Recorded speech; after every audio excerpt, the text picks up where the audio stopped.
The Trillionaire life of Princess Charlotte. In the heart of royal intrigue and familial strife, Princess Charlotte emerged as a beacon of hope and resilience. Born on January 7, 1796, amidst the tumult of her parents' tumultuous marriage, Charlotte's life unfolded against a backdrop of expectation and longing. As the first legitimate grandchild of King George III, she was celebrated by the nation. Yet her journey would be fraught with personal challenges and profound heartbreak. From her spirited childhood to her passionate romance with Prince Leopold, Charlotte's quest for independence and happiness captured the hearts of many.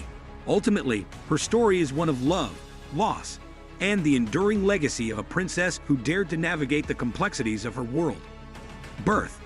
Caroline gave birth to a daughter at their residence, Carlton House, London, on 7 January 1796.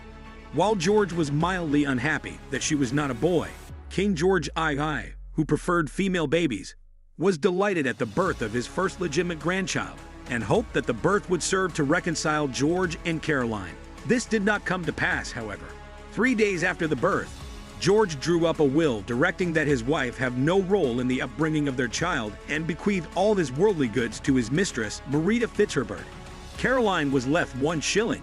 Many members of the royal family were unpopular, but the nation celebrated the princess's birth.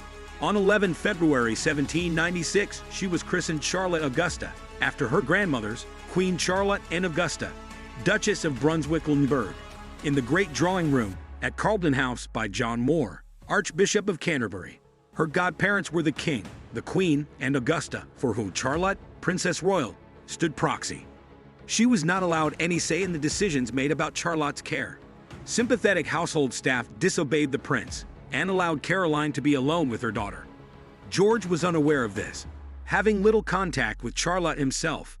Caroline was even bold enough to ride through the streets of London in a carriage with her daughter, to the applause of the crowds. Childhood. Charlotte was a healthy child, described by her biographer, Thea Holm, as having a happy recklessness and a warm heart. As she grew, her parents used her as a pawn in their ongoing conflict, appealing to the king and queen for support. In 1797, Caroline left Carlton House to live near Blackheath, leaving Charlotte behind, as English law favored the father's rights. Although George invited Caroline to spend the winter with them, she refused, marking the end of their reconciliation attempts. Caroline was permitted limited visits, and during summers, the prince rented Shrewsbury Lodge to facilitate contact. When Charlotte turned 8, George took over her mother's apartments and moved her to Warwick House, isolating her from familiar caregivers. Lady Elgin, her beloved governess, was replaced, and Charlotte's new guardian, Lady de Clifford, was too lenient, allowing her tomboy nature to flourish. In 1805, the king arranged for Charlotte's education, hoping she would become a capable queen. However, her learning was minimal. In 1807, accusations arose against Caroline regarding her behavior, leading to a delicate investigation that prohibited Charlotte from seeing her mother. Despite the pain of their separation, the investigation yielded no incriminating evidence, and eventually, George allowed limited contact between mother and daughter, barring certain companions. Adolescence. As Charlotte entered her teenage years, members of the court found her behavior undignified, with Lady de Clifford complaining about her ankle-length underdrawers showing. Lady Charlotte Barry described her as a fine piece of flesh and blood with a candid manner who rarely exhibited dignity. Charlotte's father took pride in her horsemanship, and she enjoyed music by Mozart and Haydn, identifying with Marianne from Sense and Sensibility. In 1808, Charlotte Jones became her official miniature portrait painter. Negotiations for Charlotte's marriage took months, with her insisting she would not leave Britain. The agreement stipulated that their oldest son would inherit Britain, while the second son would get the Netherlands. After signing the marriage contract on June 10, 1814, Charlotte became infatuated with a Prussian prince, though her heart eventually turned to Prince Leopold of Saxe-Coburg-Saalfeld. Their meeting at a party led to an invitation that impressed George, but he didn't consider Leopold a suitable match. In late 1810, George II began his descent into madness, deeply affecting Charlotte, who was fond of him. When her father became Prince Regent, she was dismayed that he didn't recall the Whigs to office, viewing it as treason. Charlotte openly supported the Whigs, even blowing kisses to their leader at the opera. Despite George's strict upbringing, He attempted to impose even stricter conditions on Charlotte, limiting her clothing allowance and requiring her to sit at the back of the opera box. Born at Windsor with her maiden aunts, she developed a crush on her cousin, George Fitzclarence, and later on Lieutenant Charles Hesse. Their secret meetings were encouraged by her mother, Princess Caroline, until Hesse was called away to Spain. In 1813, as the Napoleonic Wars turned in Britain's favor, George considered Charlotte's marriage to William, hereditary Prince of Orange. Charlotte was unimpressed by William and reluctant to marry a foreigner. After a confrontation with her father, who misjudged her intentions, Charlotte sought advice from Earl Grey, suggesting she delay the decision. Despite attempts to persuade her, she remained firm in her unwillingness to leave England, stating that if they wed, the Prince of Orange would have to visit his frog solo. Ultimately, after a dinner meeting arranged by her father, Charlotte expressed mild interest, which George interpreted as acceptance. Charlotte's struggle for independence. The story of Charlotte's flight and return quickly became the talk of the town, with Henry Brougham, a former MP, noting widespread disapproval of the prince. Following an emotional reconciliation, the Prince Regent sent Charlotte to Cranbourne Lodge under strict supervision. She managed to smuggle a note to her favorite uncle, Prince Augustus, who questioned the Tory Prime Minister about Charlotte's freedom. Despite the Duke's inquiries, Lord Liverpool evaded answers, leading to a confrontation that estranged the Duke and the Prince Regent. Despite her isolation, Charlotte found life at Cranbourne Lodge somewhat agreeable and slowly reconciled with her situation.